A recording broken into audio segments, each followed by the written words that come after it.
In a future not far off, strange creatures suddenly emerge, wreaking havoc and decimating humanity, plunging the world into an apocalypse with few survivors left. Various theories float around about the cause, from a viral bug to a mysterious purple haze to divine retribution, but all remain unverified rumors. Amidst this chaos, Paul scours for essentials when the town's sirens blare, prompting him to dash into the streets, dodging danger and seeking refuge from screams and explosions. Navigating through the city shrouded in smoke, Paul finds solace in an abandoned house on the outskirts, where he reunites with his children, his sole responsibility. 15 years fly by, and Paul's boys mature into sturdy teenagers. They inhabit the same dwelling, venturing out by day for provisions, but retreating into secrecy at night. As dusk falls, Joseph barricades the windows, while their loyal dog Rocco is ushered inside. Paul keeps vigil outside until he spots Thomas returning, reproaching him for tardiness. Thomas explains his delay by mentioning his assistance to the Rose family, who own a nearby farm. Once inside, they ensure every entry point is securely locked before sitting down for dinner. Paul reprimands Thomas once again, warning him that future tardiness will result in confinement within their boundaries. Joseph teases his brother, provoking a quarrel that swiftly escalates into a scuffle, halted by Paul's intervention, who urges them to act as men, not beasts. Following the meal, Paul observes his sons playing chess, interrupted by Rocco's agitated behavior towards the floor. Viewing it as an ominous sign, Paul and Thomas investigate downstairs, startled by sudden pounding at the door. Believing the creatures are attempting entry, they brace the door against the assault until the assailants relent and depart. Thomas confronts Joseph for his lack of assistance, prompting Joseph to admit he was eavesdropping to gather intelligence. 3 attempts were made.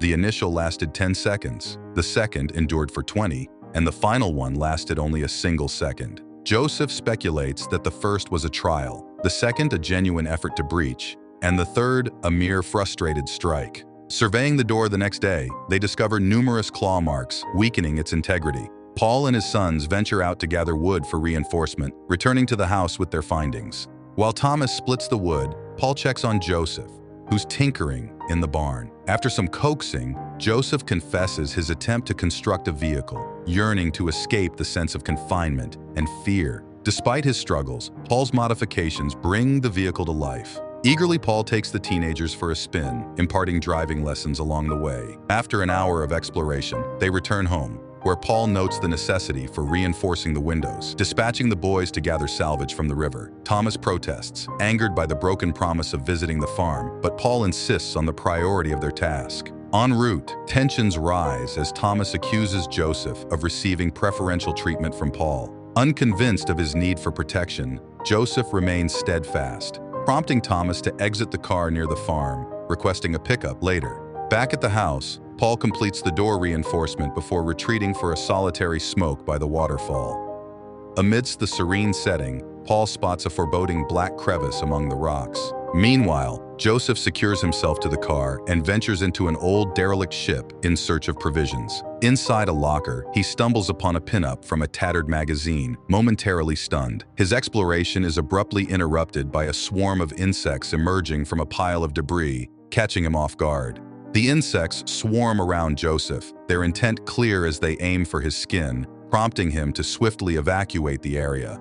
Meanwhile, at the farm, Thomas assists with chores, though his true motive lies in his affection for Charlotte, the farmer's daughter. Their mutual crush evident, they take a stroll through the fields. Charlotte shares a childhood memory of tethering herself to a tree to expand her play area, while technically abiding by the rules. They also indulge in a game of speculating wild theories about the apocalypse.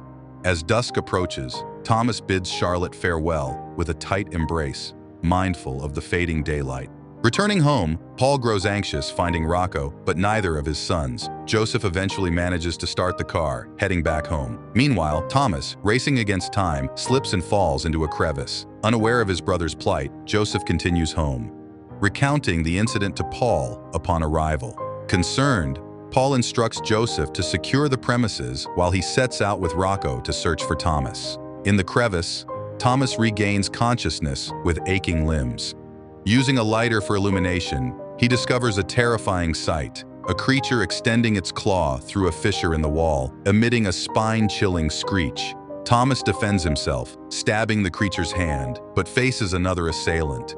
Gasping for air, Thomas is on the brink of losing consciousness when Paul arrives, swiftly dispatching the creature to rescue his son. After confirming Thomas's safety, Paul and Rocco discover a tunnel leading to the crevice. Recognizing the danger of traversing the forest at night, they opt to remain in the crevice until dawn for safety, sealing the entrance. As they prepare a flare for defense, the ground trembles, signaling the monster's subterranean movement, trapping them by burying the exit. Amidst Rocco's incessant barking and the ceaseless rumbling, Paul positions the flare in a newly formed fissure. When the creatures attempt to breach, Paul triggers a small explosion, inadvertently injuring himself. Meanwhile, Joseph, sensing danger, devises a plan. He positions himself in front of the main door, securing a rope tied to his chair, pretending to be asleep. A creature tests his ruse by extending its claw, which Joseph ignores. Seizing the opportunity, Joseph springs into action, activating a trap that ensnares the creature in a cage. Satisfied with his ingenuity, Joseph retreats to rest. The following morning, Joseph grows concerned as Paul and Thomas fail to return. Setting out in the car to search, he encounters Thomas, who has managed to clear the entrance and is rescuing their injured father. With Rocco's assistance, they reunite and journey back home as a family. The brothers rally together, transporting Paul to the car and then to his bed at home. As they deliberate their next steps, Thomas discovers the cage and inadvertently agitates the creature. Joseph quickly covers it, explaining that light harms the monsters. They tend to Paul's wounds, while Joseph reflects on the creature's altered behavior, its quicker entry and departure, signaling a troubling shift. Joseph suspects Paul's actions as the catalyst for the creature's retaliation, contradicting Thomas's theory of their intelligence and vengeance. In an attempt to prove his theory, Thomas confronts the caged creature, prompting a struggle during which the creature escapes, taking refuge under the bed.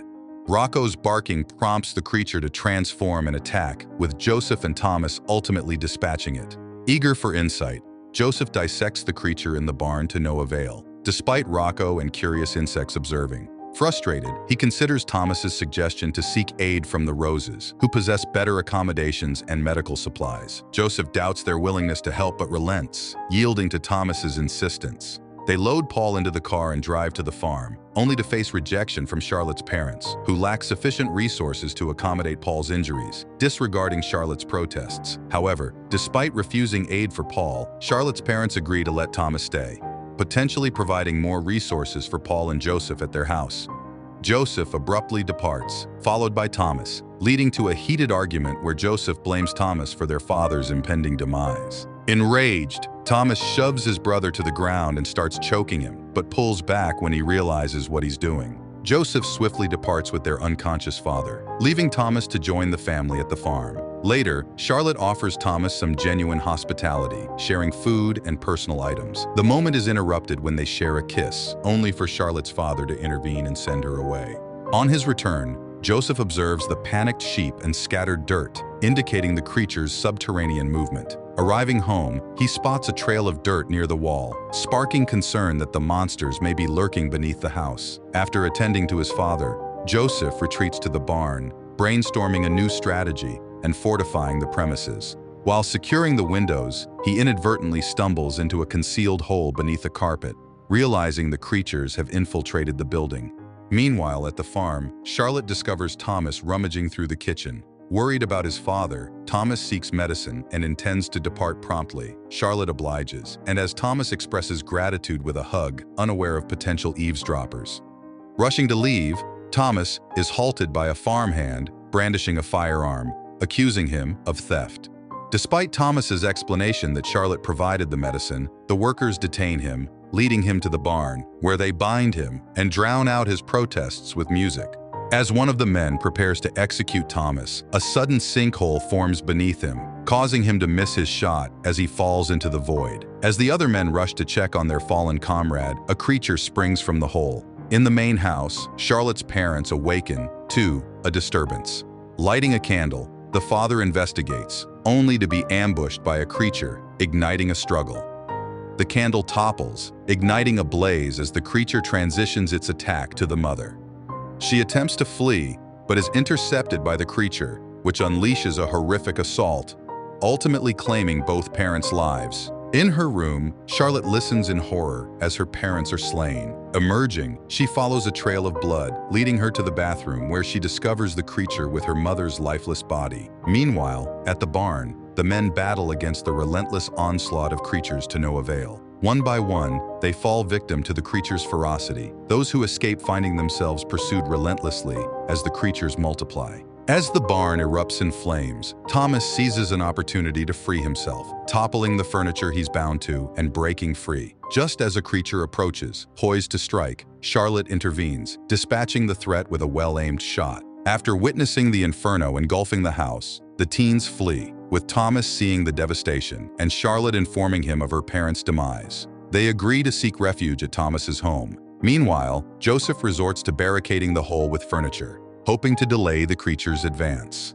After ensuring his father's comfort, Joseph prepares for battle, but is startled when Thomas and Charlotte unexpectedly arrive. Acknowledging the need for teamwork, Joseph confides in Thomas, their discussion interrupted by Paul regaining consciousness.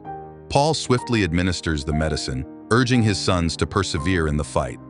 Joseph outlines his plan to the group, gathering gas cans from the barn while Rocco's barking serves as a warning signal. They also relocate an old freezer into the house. As Thomas and Charlotte reinforce the windows, Joseph constructs a makeshift explosive device, incorporating every flammable object he can find, including one of his father's cigarettes as a timer. Suddenly, the furniture barricade covering the hole trembles, coinciding with a creature descending the chimney into Paul's room. Another monster emerges from the hole, but Thomas swiftly neutralizes it with a stab from behind. However, the creature retaliates, prompting Thomas to retrieve his knife and deliver a fatal blow to its head. As a third creature advances towards Charlotte, she reacts swiftly, neutralizing it with a precise gunshot. Reuniting with Joseph, the trio resumes their efforts to relocate the freezer. Suddenly, they are startled as Paul emerges, bloodied from his confrontation with the chimney-dwelling monster. Taking charge, Paul seizes Charlotte's gun and fires at the creatures below, but their numbers overwhelm them as they surge towards him. Thinking fast, Paul kicks one of the creatures, causing the floor to give way under their weight, sending most of them plummeting through the collapsing structure. Despite a few remaining threats, the teens eliminate them swiftly, impressing Paul with their coordinated efforts. With the immediate danger abated, the trio, along with Rocco, retreat to the safety of the freezer. Opting not to follow them, Paul shuts the door and remains to stall the creatures, buying them some time. The group hides inside the freezer while Paul reminisces about holding his babies tightly, assuring them everything would be okay. As a fresh horde of creatures bursts in, Paul draws their attention away while the heap of furniture eventually detonates, resulting in the complete collapse and ignition of the house. As the freezer begins to roll, it continues for several minutes until coming to a stop. Emerging from the wreckage, the teens frantically search for Paul, only for a creature to suddenly emerge. They flee to the car and drive away as the monster, engulfed in flames, gives chase. Despite Charlotte's bullets proving ineffective, she manages to incapacitate the monster by striking it with her gun at close range, causing it to fall apart. After driving for a few miles, the group stops the car and gazes at the stars, a sight they had never beheld before due to always being indoors at night. The next morning, they return to the ruins of their home and decide against rebuilding in the same location. After gathering any salvageable supplies, they bury their loved ones and bid them a final farewell. Subsequently, the three teens and Rocco depart in the car. Optimistic about discovering a fresh abode, they set their sights on the farms located further down the valley.